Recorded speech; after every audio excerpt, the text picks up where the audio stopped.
mirongo ine nahageze. Havuga wiki haravuga ngo kumigene aravuga ararahira ngo napa kwa Mora Mlezi aravuga ati ndarahiye ku Mana ariyo murezi w'amashariki zote na magharibi zote, w'ubuseruko n'uburengero Edanya, kwamba sisi tunaweza ngo mu byukuri ngo yuko twaba tugirane tutashoboye. Uyu ni ariko aragirane aravuga yuko arahiye ku Mana murezi urera sibyo ngo kandi iyo Mana rero ngo ni nyene ubuseruko n'ubuki n'uburengero. Udakutubwira rero iyi Mana yawe aba irike bwo ko ariyo iyindi Mana ariyo irera abantu ninde? Kuko Imana yawe ifite Mana tujye muri urwo rugezo. Kandi ibi rero Nisho kuri Yesu Kristo nimushobora kumutahura, ariko kugira utahure iyi nyandiko udagusoma mu Heburayo 1:8 ntuyisome nibandike ndazi ko abantu byo gusoma ibitabo. Hanyuma subira hariya muri Yohana 17 igisa gitangaza rero Abayisilamu hari akantu bace bagobekamo baravuga ati nukwizera Imana imwe rudende na Muhammad yagizene yatumye mugenga muri Yohana tugiye yuko ari ngogo bizera Imana hanyuma uca wizera nande na Yesu ubone kuronka ubugingo budashira. Baca bakuramo Yesu baca bekamo Muhammad. Ivyo mwabikuye he ku murongo wa 2 rero haravuga ngo nkuko wamuhaye ububasha ku bafise umubiri bose. Yesu ariko aravuga ati nkuko wamuhaye ububasha ku bafise umubiri bose wamuhaye bose abaho ubugingo budashira. Wamuhaye bose abaho ubugingo budashira. Kumbe Yesu atanga ubugingo budashira ku bafise umubiri gatoya batukingukira imbafre ahubwo no mbiga biguma turabire neza cyane baraye bayegeza nitwe twavyumva neza n'amajwi mego yagarutse mwanya abahagarikiza ku mwanya iriya bafre bakingiriye nitwe turayumva tutariko turyumva neza turasarara biri hatari nonga kubate kuturabira neza ngira ngo nakabazo kuba kabana Osmayiza nayegezaho na 10 ku murongo wa 2 avuga ati yahawe ububasha ku bafise umubiri bose kugira ngo abafise umubiri bose abaho ubugingo budashira.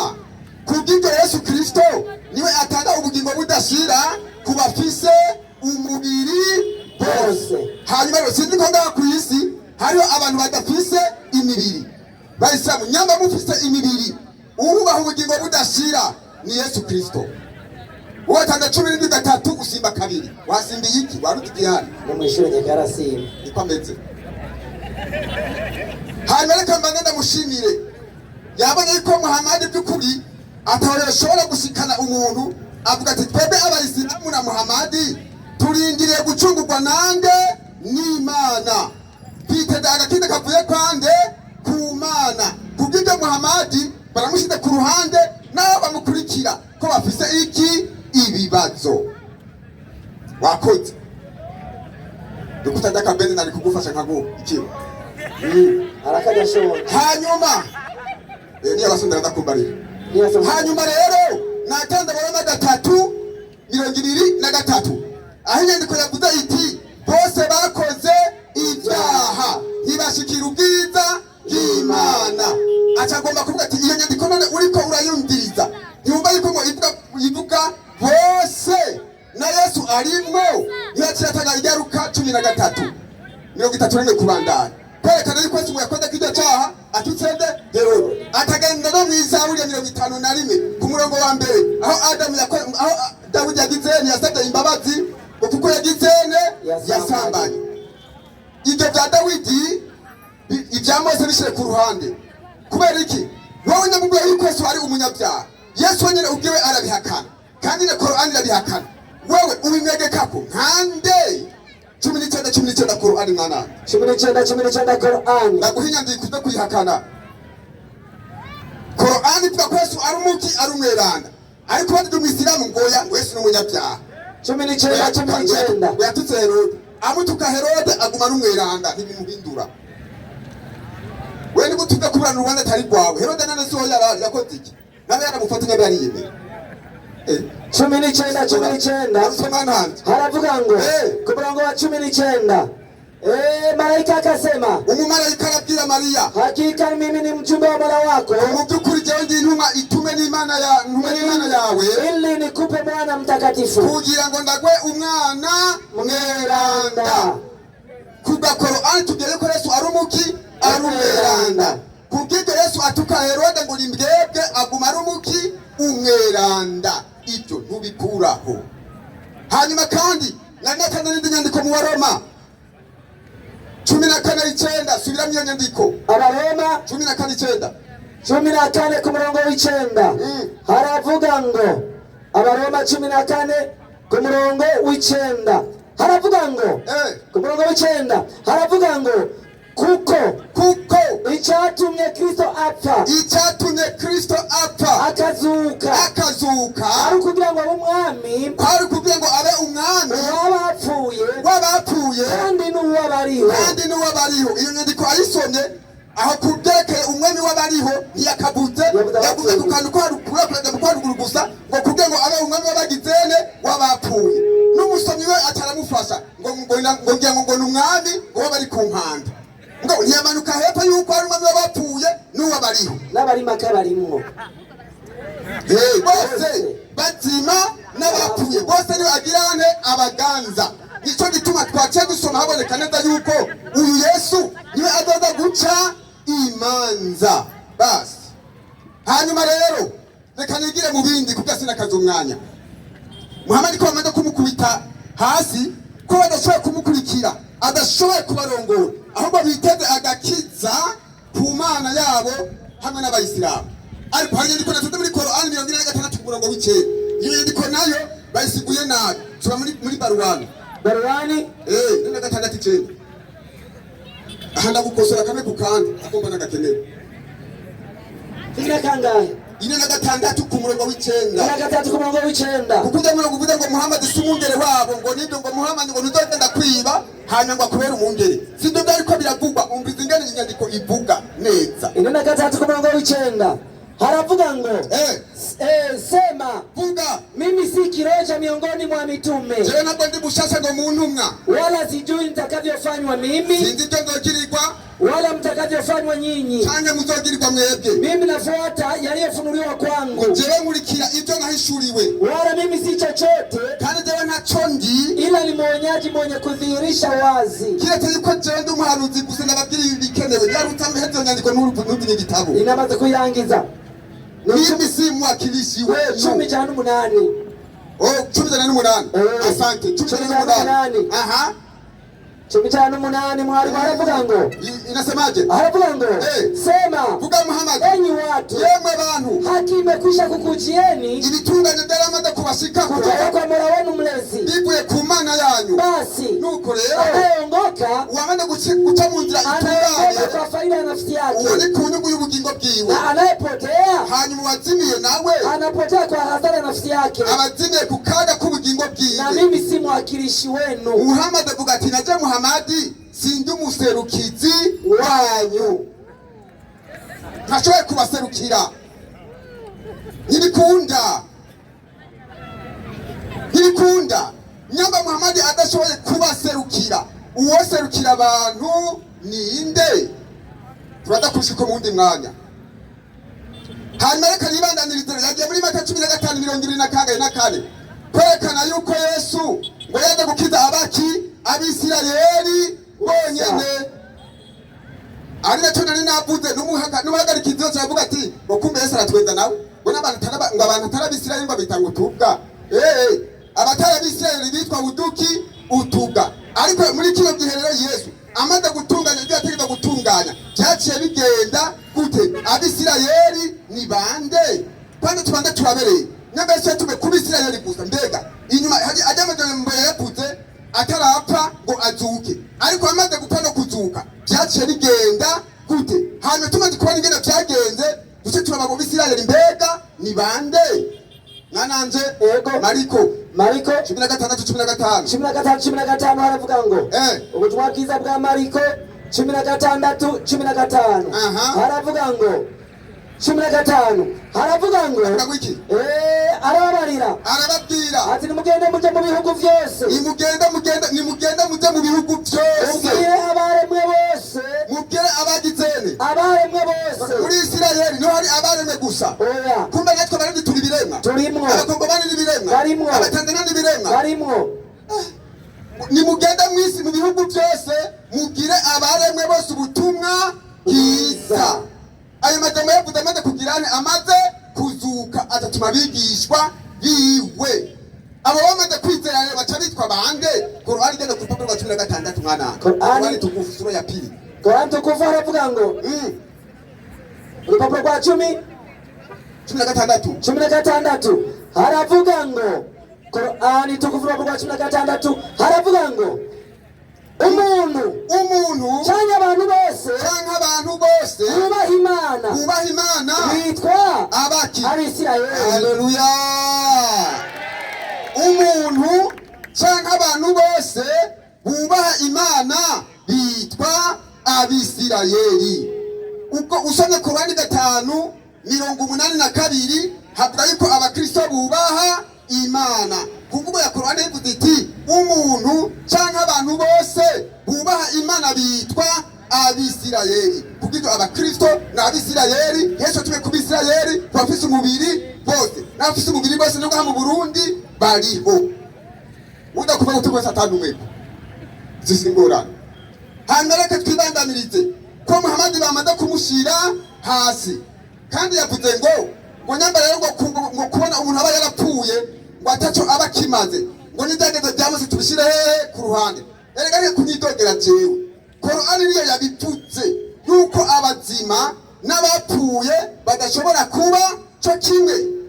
Je ndakunda imiragwe Korani niyo yabipfutse kamushwanira banditse Korani niba banditse bitande birabashi je ndikunda sura byandike mwananje ego reka tugaba amajambo yose banganije avuga genda kandi muri Yohana 8:12 Yohana ndabira umwanya 8:12 aravuga ngo ku murongo wa 12 aravuga ngo Yesu yongera kubabwira ati jewe ndi umuco w'isi umuntu ankurikira azogenda mu mwiza azogira umuco w'ubugingo 16 manyu baheze nyarutsa na gatandatu aho nyene aravuga ngo na gatandatu aravuga ngo ninde muri mwebwe nyagiriza icyaha nakoze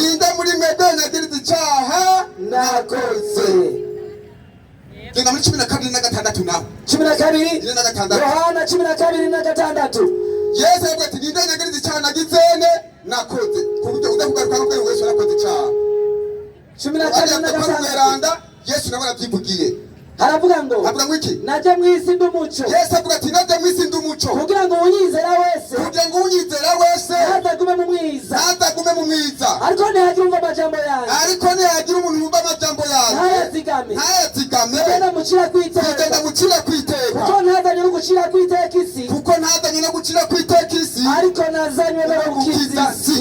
Basi Yesu yaje gukiza isi ariko Muhammad batubwiye yuko hamwe n'abayisilamu barindiriye agakiza kavuye ku Mana. Ukurikiye Muhammad ushobora kugirane kuronka ubugingo budashira kandi udashimye nawe yatanze umurongo utabaho muri Korani 48 ku murongo wa 1 kugeza kuri 3 Weko Muhammad ngo yabari w'ibyaha icyo yari yarakoze mu kahise n'ibyo muri kazoza icyo ni kirimo cyambaye ubusa. Usomye Korani 73 ku murongo wa 1 nibandike badakwasoma Imana yari kirafina idasibye inyandiko nayo bayandika Yesu muri kinafya tutafauki kugeza rero ko tumaze kubona neza yuko Yesu yaje mu isi kugira ngo ashobore gutanga agakiza kubari mu isi aze kubakiza. Ni gute gukurikira Muhammad tunakimenye gufasha nawe arindire agakiza kandi watanga agakiza ari Yesu ariwe twabonye mwana ego. Genda Yohana 14:1 Yohana 14:1 Sigaje minoti 3 aravuga ngo 14:1 mwizere Imana nanje munyizere kandi nashimye ko yatanze inyandiko ivuga yuko Imana yabo ifite indi Mana ntabyo yahakanye bandanya aravuga ngo nimuhagarike imitima yanyu mwizere Imana nanje munyizere kwa gatara amazu menshi iyo abatariho bandabibabwiye ko ngiye kubategurira hanyu kandi ko ngiye kubategurira hanyu nzogaruka kubajana iwanje kugira ngo bahondi Yesu azoza kudutora kugira ngo ahari natwe abariho tuba. Mbega ya majambo nayukuri arashingirwa intahe ibyakozwe n'intumwa rimwe 9 aha Muhammad nta kibanza mu muronkera bisigura ko Muhammad adakwiye gukurikirwa n'umuntu numwe kubera ikinewe akeneye agakiza. Ubutanga agakiza ninde? Ni Yesu. Mugace mumwirengagika muzokira gute?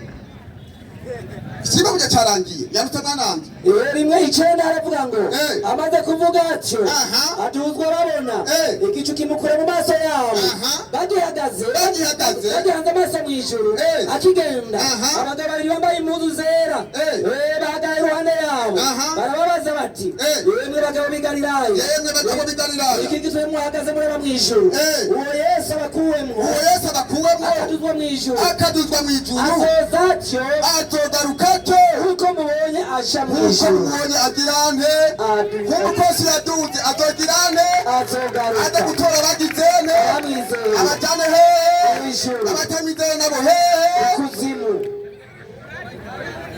Qur'ani 9:80 ya Baruani. Qur'ani 9:80 9:80 n'abakurikira Muhammad uruhigi rwarahindukiye.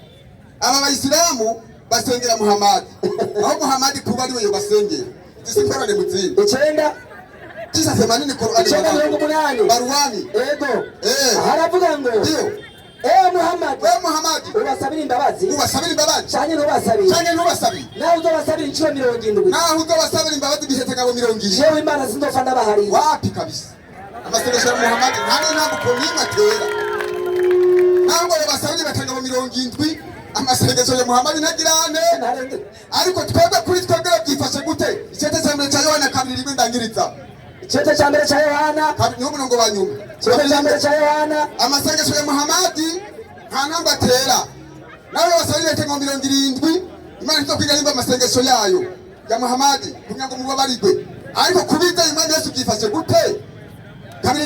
Kabiri rimwe haravuga ngo icyete cya mbere cya Yohana 2:1 bana banje bato bandika ivyo kugira ngo nimukora icyaha kandi nihagira umuntu akora icyaha tuvuze mwita kw'Data wa twese Yesu Kristo umugororotsi kandi uwo mungano y'ibyaha byacu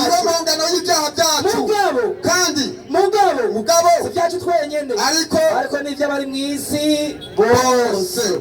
Kubw'ibyo abari mw'isi bose bategeza gukizwa nande na Yesu. Utamwizeye Yesu gehino mirakurindiriye. Abayisamunyaka bari kuzimu muri batari mwisi. Dukomera amashimesho umwigisha wacu. Abandi bo bamenye tuba dukeneye kugira ngo badusobanurire neza ibyanditswe kandi nabashimiye abo mu Magarama muri ko murakurikirana neza nta gwamo nta nduru. Reka rero duhagurutse umwigisha iyindi minota 20 ku ruhande rwa mugenzaje nawe ayikore. Assalamu alaikum wa rahmatullahi wa barakatuh. Wa alaikum assalam wa rahmatullahi wa barakatuh. Mwongera amashi pasitori ndamushingiye cyane. Yesu avuge ngo abantu ngo nutubwa aca byita jewe.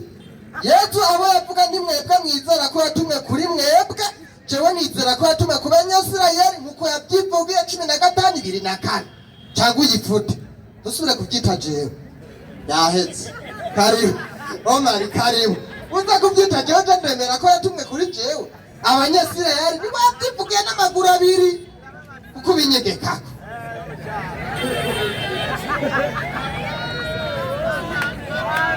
Assalamu alaikum wa rahmatullahi wa barakatuh. Assalamu wa rahmatullahi wa barakatuh.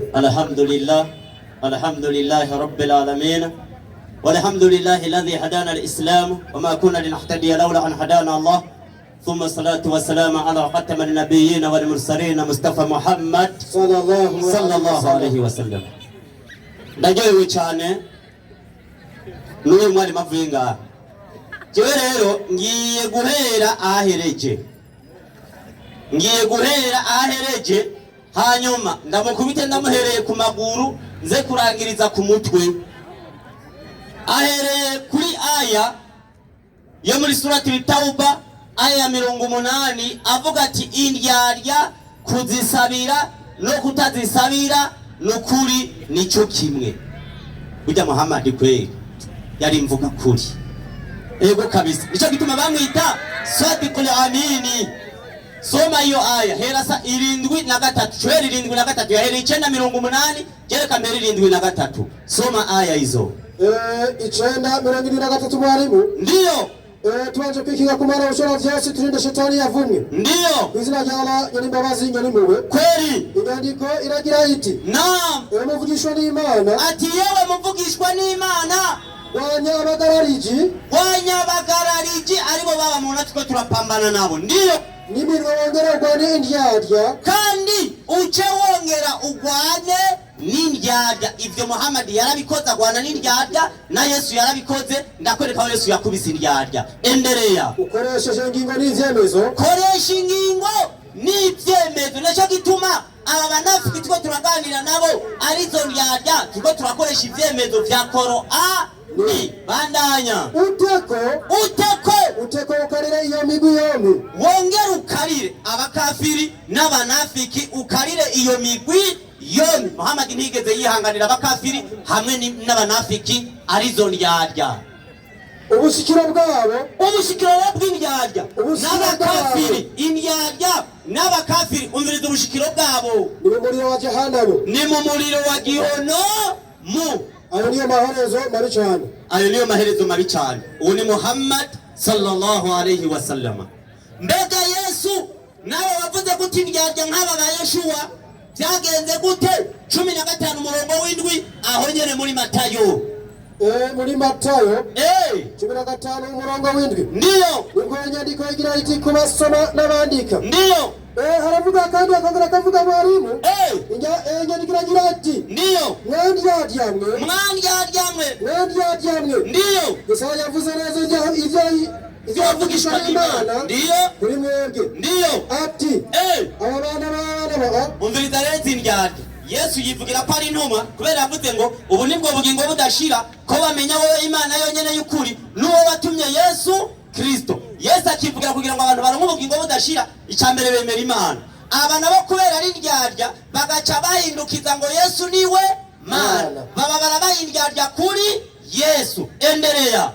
Andika naendelea ikasema. Ndiyo. Aba rero aba banyubahisha iminwa yabo kumunwa berekana ko Yesu ari Imana, bakerekana ko bamwubaha, bakamuha icubahiro kirenze c'Imana yamuhaye. Imana yamugize intumwa nabo baciye bahindukiza bamugira iki? Imana. Baciye babindyarya ku mvugo yande ya Yesu. Endereya. Ariko imitima yabo iri kure yanje. Imitima yabo iri kure ya Yesu kubera iki? Baza kumuha ibyubahiro birengeye iby'Imana yamuhaye. Turiya abo rero ubasabiye ntubasabire byose ni bure. Nivyo Muhammad sallallahu alayhi wa sallam yagize gute? Yavuze. None rero navuze ko mpera musinduga hejuru aca tanga ivyakozwe n'intumwa rimwe ku murongo w'9 ngo Yesu adutswa babona kwa hakiri ku bantu mufise ubwenge. Adutswa babona yadugijwe nani? Ego kwa hakiri zenu. Adutswa babona jicho sinigwa ndakirandirako abari n'amatwi yo kumva bumvise. Nimba Yesu yaradugijwe mukaba mumwita Imana uno munsi mukaba mushaka ko bahugingo budashira, yadugijwe nande? Mwe mubwira abantu ukuri hanyuma tuzojya mu ijuru. Ivyo ngaha kwisi bizoherana n'imibiri yo ngaha kwisi. Nuryohera abantu ngo bakuremo ikigira 10. Ryohera abantu ubereka ubugingo budashira. Abindi je nzojya mu ijuru kabisa. Imyaka yose maze ndiko ndavuga ubutumwa sinarenze ibiro 62. Ugabo ivyo iwe watangwe kuvuga ubutumwa ibiro wari ufite narinda biyitse. Nivyo ufise uno munsi biragaragara. Je nzojya mu ijuru. None rero yaciye agenda muri Yohana. Hemo ni mupima ubwenge bw'aba bantu. Mumfashe dupima ubwenge bw'aba bantu bari ngaha. Aba bose tubapima ubwenge. aca soma Yohana 14 umurongo wa mbere. Soma iyo nyandiko. Navuze ko mpera musinduka. Dupima ubwenge bw'abantu tuko turakorana. Turabihakiriza abo kabisa. 14 umurongo wa mbere. Tubabwiza uko bwanditswe na Yohana 14 umurongo wa mbere. Ndiyo. Ubwo nyandiko igira iti kurasoma n'abandika. Ndiyo. Nimuhagarike imitima yanyu. Mwizere Imana nanjye munyizere. Turiya. Yesu avuze ngo nimuhagarike imitima yanyu. Mumaze kwizera Imana muce mwizera nanje. None ga yemwe Yesu ntiyakirangije. Mwe muze kugaruka mubwira abantu ati ejo na hirya yejo twanye tubahenda tubabwira ko Yesu ari iki Imana. Mugabo nabo kugira ngo abantu baronke ubugingo budashira, reka tuwongere tubabwire ko twababeshe, tubabwire ko abantu bakwiye kwizera iki Imana. Bace bizera n'uwo yatumye yitwa nde Yesu. Ivyo muze kubibwira abantu ati misi yose ibiri tumaze nizera ry'Imana twarabahenze mutubabarire aho bica bitahurika. Yego. Noneho rero ngo imuhira kwa data ngo hari amazu menshi. Yesu ngo agiye gutegura kwande kwa data. Burya ahantu abantu mufise ubwenge imuriko murabatahura abantu, imuriko muratahura ikibagenza. Imuhira kwa data ngo hari amazu menshi. Mbega aho kwa data Yesu ngo agiye gutegura, mbega yagiye gutegurira bande? 15 umurongo w'8 Abaroma. Ndagwereka aba yagiye gutegurira. Fanya haraka.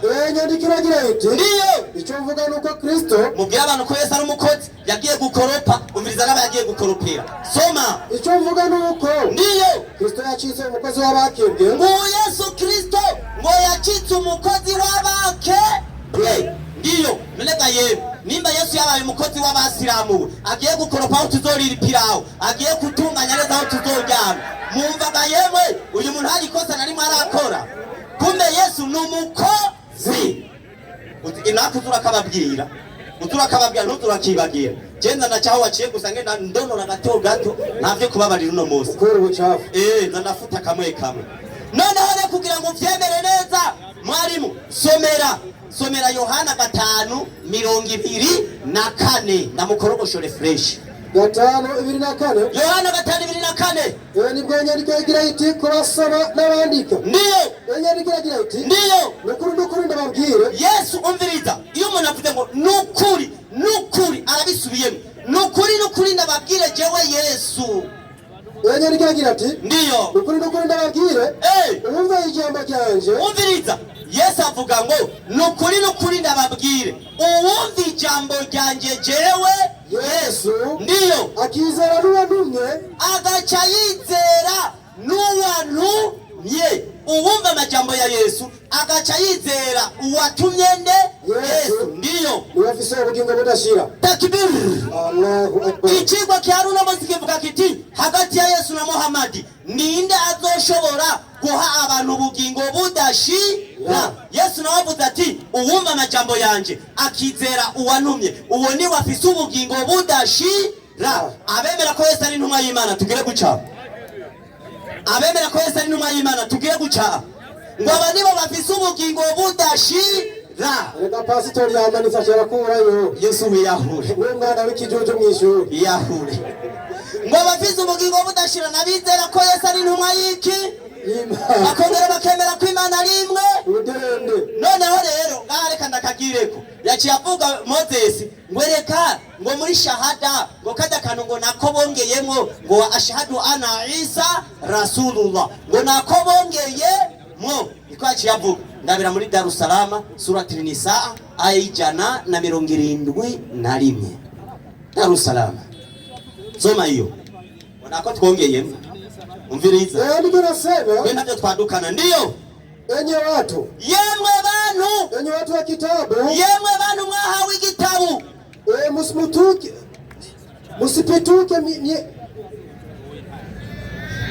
Soma vizuri basi. Enye nigira ngo. Ndiyo. Enye bantu bahawe igitabo c'injiri. Yemwe mwabantu mwahawe igitabo c'injiri. Nimukarenza urugero mu kwemera mu idini ryanyu. Nimurenza urugero mu kwemera mu idini ryanyu. Hari abantu barenza urugero aho kwemera Imana bagaca baza kwemanga intumwa z'Imana bakazigira Imana. Baciye barenza urugero. Endelea. Kandi ndiyo. Nimukavuge kuvyerekeye Imana Allahu. Nimukavuge kuvyerekeye Imana Allahu. kiretse ukuri kukutayomekera umugore, ukuri mu kutayomekera k'umugore. Hari abantu birirwa baravuga ngo Imana zabo zifise abagore, ari nabo abantu uzabumva ngo Mariya mweranda nyina w'Imana, bakaza kwerekana ko Imana ivyagwa n'abagore. Endelea.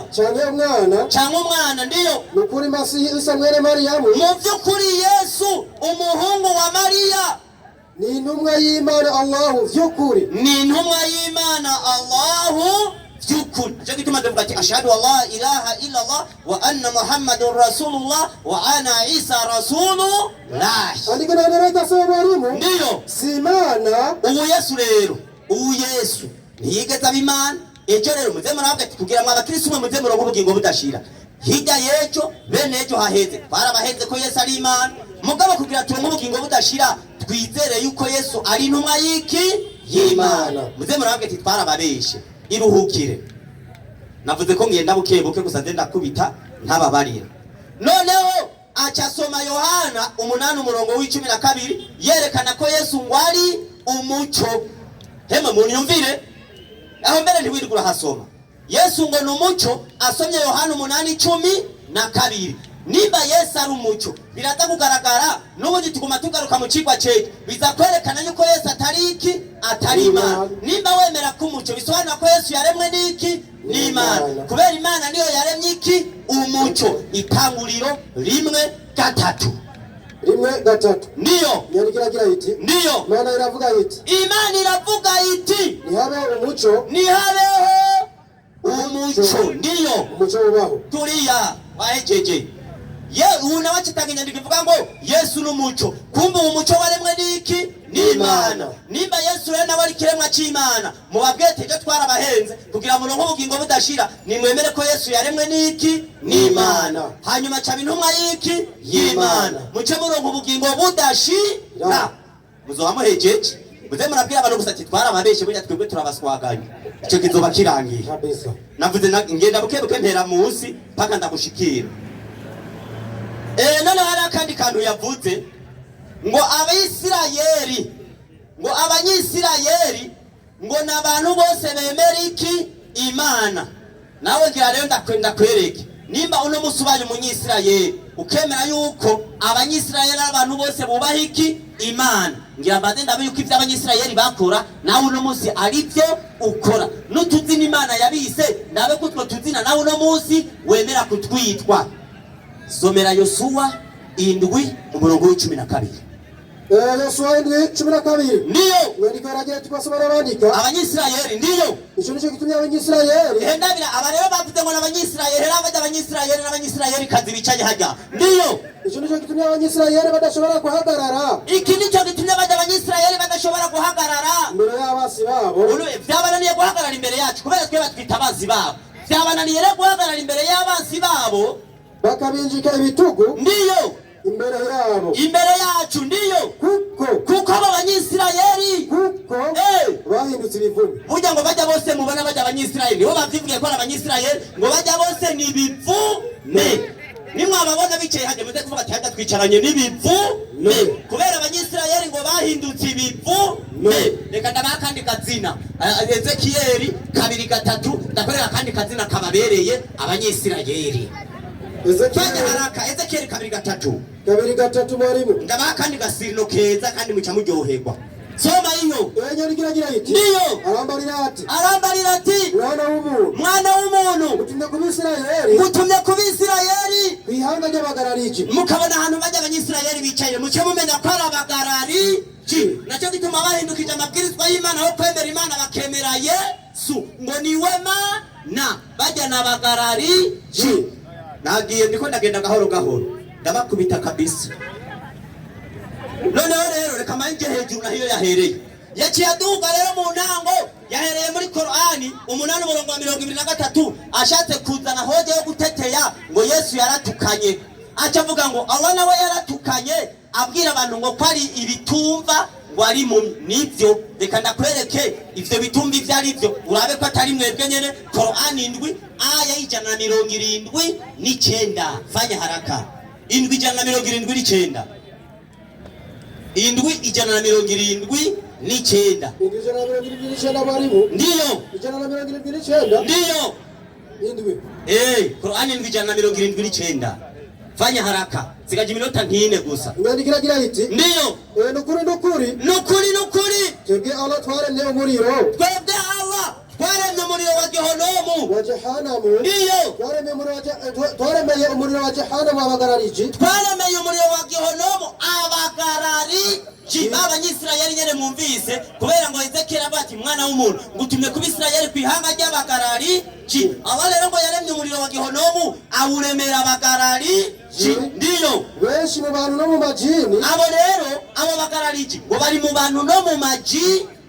Ndiyo. Nyandiko irona ikagira iti. Ndiyo. Abafise imishaha. Abo rero barafise imishaha abo barafise imishaha. Ibaza ko bayikoresha mu gutahura. Imishaha yabo burya nikora ngo mu gutahura bakugira ngo baronke ubugingo budashira. Bandanya. Bakagira amaso. N'amaso burya marayafise mugabo urabona umenga ngira bambaye ifime zimbaho. Bandanya. Ibaza bakoresha ngo mu kubona. Ndiyo.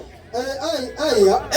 Ivyemeza vyacu. Abo ni ivyemezo vyacu. Ivyemeza vyacu. Ndiyo. Bakagira n'amatwi. Barafise n'amatwi. Ibaza bakoresha ngo mu kumviriza. Burya amatwi yabo usanga ari bihurugutwi. Bandanya. Kumviriza aya z'Imana Allahu. Iyo babwiwe aya z'Imana Allahu baca bazibiki amatwi. Bandanya. Abo nibo rero babayeho nk'ibitungwa babayeho nk'ibikoko bitumva ngo bitahure. Ngira ne bavuze ngo ni ingurube ko bivugiye cyari hirya yejo bavuze ngo ni ibigurube turiya igerezaho nibo bavyivugiye. Noneho rero na Yesu yivuga cyane yisubiramo Matayo 13:13 Yesu yarayivuze iyi mvugo 13 Matayo. Fanya haraka. Matayo 13.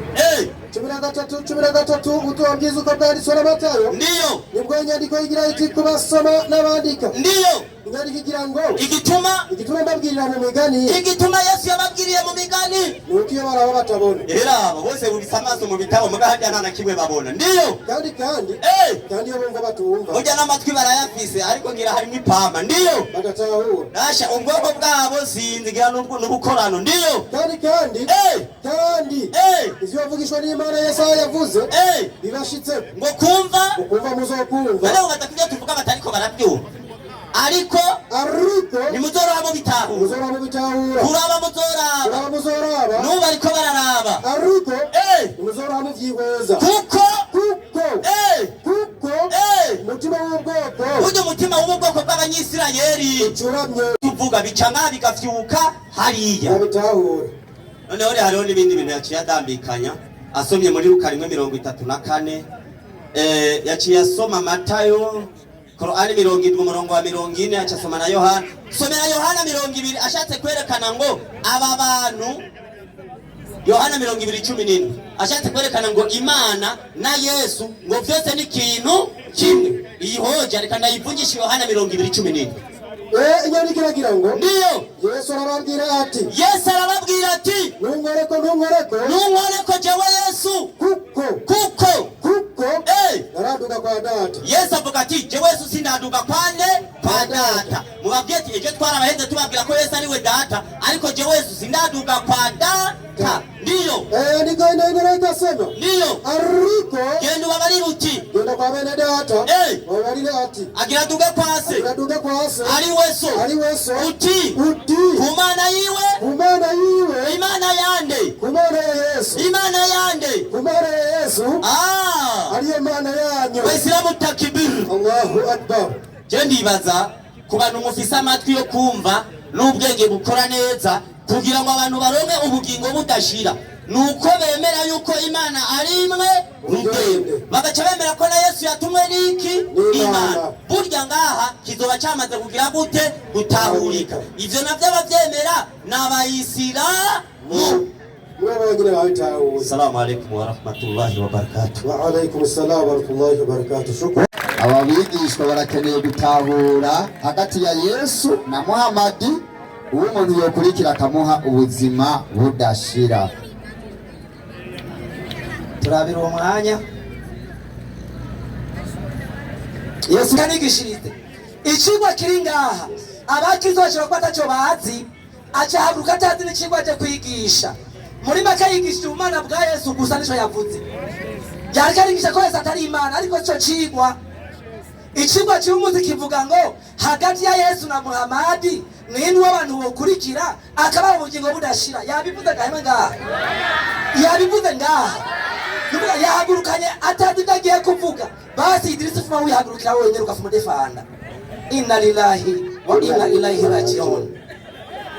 Birababaje cyane. Ikigwa wakibuza umana bwa Yesu. Umana bwa Yesu bukeneye ehindura ikigwa cyeje ubuzane ngaha. Tuguhonere ku bana bwa Yesu. Haleluya. Amen. Ariko akajya yigishirize. Mbega hagati ya Yesu na Muhamadi nini w'abantu bokurikira akaba ubugingo budashira. Nimba Muhamadi atabato tutamukurikira ngo aduhe ubugingo budashira. Itahira ikigwa cyaheze. Abayishamu bari ngaha bamenye ko ataco bakurikiye ataco banze. Akajenga injyaja zoja muri gihonombo. Nivyo injyaja zoja muri gihonombo siko yavuze gahemwe. Injyaja zoja hehe muri gihonombo. Abayishamu bemera ko injyaja zoja muri gihonombo amaboko hejuru. Urako n'abatari hakana. Injyaja muri gihonombo abayishamu bavyemeze. N'uwavyigije arabihakanye. Cemeza ko yabeshi. Yesu ashimwe cyane. Haleluya. Amen. Nivyo injyaja ni muri gihonombo Qur'ani 33 umurongo wa mbere. Izo njyaja niziye ni muri gihonombo ni wabeshi tani vyanditswe Qur'ani 33 umurongo wa mbere. Qur'ani 33 umurongo wa mbere. Sani vyanditswe Nyarusa 33. Wavuze ngo bavuga Yesu ngo nizo njyaja oyareka icyanditswe kitubwira injyaja zarizo. Qur'ani 33 ku murongo wa mbere havuga ngo iki? Wanapokujia wanafiki Imana genda buke Imana ya Qur'ani ibwiye Muhamadi ngo yewe Muhamadi iyo banafiki arizo njyaja zici wawe. Injyaja zigiye kwa Muhamadi zivuga ngo iki? Tunashuhudia ya kuwa kwa yakini wewe ni mtume wa Mwenyezi Mungu. Injyaja zigiye kwa Muhamadi zivuga ngo turemeza mu by'ukuri Muhamadi ko uri ntumwa y'Imana. Injyaja zivuga ko Muhamadi ari ntumwa y'iki? Y'Imana. Abavuga ko Muhamadi ari ntumwa y'Imana amaboko hejuru. Ngari. Abavyemera. Gezaho Qur'ani bivuga ngo injyaja zigiye kwa Muhamadi zivuga ngo Muhamadi ari ntumwa y'iki? Y'Imana. Mu by'ukuri injyaja yo bayisamu ni bava ko Muhamadi ari ntumwa y'iki? Y'Imana. Mbega izi njyaja rero wavuze ukuri izi njyaja zoja muri gihonomu. Mbega nivyo canke sivyo? Qur'ani 19:24 kwa ntukufu Nyarusa. Qur'ani tukufu. Nimufashe ngimbere yanje nyina ha Musi ya Baruhani. Musi ya Baruhani iyo nyene 19:24 Nyarusa musabona ko murongo 19:22. Moda si hanze mwana bari kumenyera hasoma wahana 19:22 19:22 havuga ngo iki? Mtume Muhamadi alisema, Muhamadi yavuze ngo Mwenyezi Mungu atamwambia mtu ati imani izobwira Umuislamu rukia ndani ya jahannam, simbira muri gihonomu. Atakaporukia ndani Muislamu yasimbira muri gihonomu ataiona azosasanga ni mahali papendezapo kabisa. Muislamu yasimbira muri gihonomu azosanga ahantu hajoshe kwibe acha igina muri gihonomu. Nivyo injyaja ni muri gihonomu.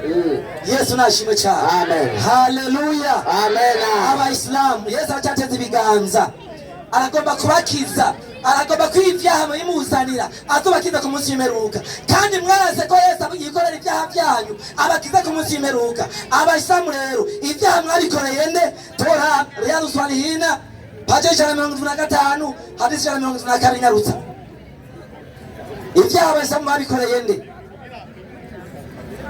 Baze kubikorera Yesu acabikorera nde Nyarusa? Ashakanga mwigisha 125 hadisi 122 122 haravuga ngo Abdullah ibn Mas'ud yavuze ngo iki? Amesimulia yavuze ngo mtume amesema Muhammad yaravuze ngo hakuna nafsi yoyote inayoliwa kwa dhulma ati umuntu wese yishwe isipokuwa yule mwana wa Adamu wa kwanza. Abel ana sehemu ya dhambi katika damu ile. Nuko Muhammad yarabwiye ngo iyo bishe umuntu icyaha kigikorerwa nde? Icyakorerwa Kaini. Icyaha nuko abayisilamu bakoze ibyaha babikorera nde? Babikorera Kaini. Ibyaha by'abayisilamu byikorerwa nande? Na Kaini. Bacha bitwa abana ba Kaini. Baraza ko Yesu yikorera ibyaha byabo babikorera Kaini. Yesu nashimwe cyane. Ariko cyane acari ku ntebe y'imbabazi. Haleluya. Amen. Yesu nashimwe cyane. Amen. Hanyuma kiravuga ngo windyarya ngo bari abakafiri bicaye hariya ngo umukafiri wa mbere ngo hari n'umukafiri kazi. Siko yavuze. Mbega abakafiri ni bande? Mayunga paje 133. Abakafiri ni bande? N'abakristo cyangwa n'abayisilamu? Wewe bavuze ku muntu wagenda guha abakafiri abari baho byanditse Muhammad avyivugira. Mayunga kangahe mwigisha? Urashaka kumva abakafiri abaribo? Tubirada Muhammad abitubwire. 133 Nyarutsa. 163. Avuga ngo iki?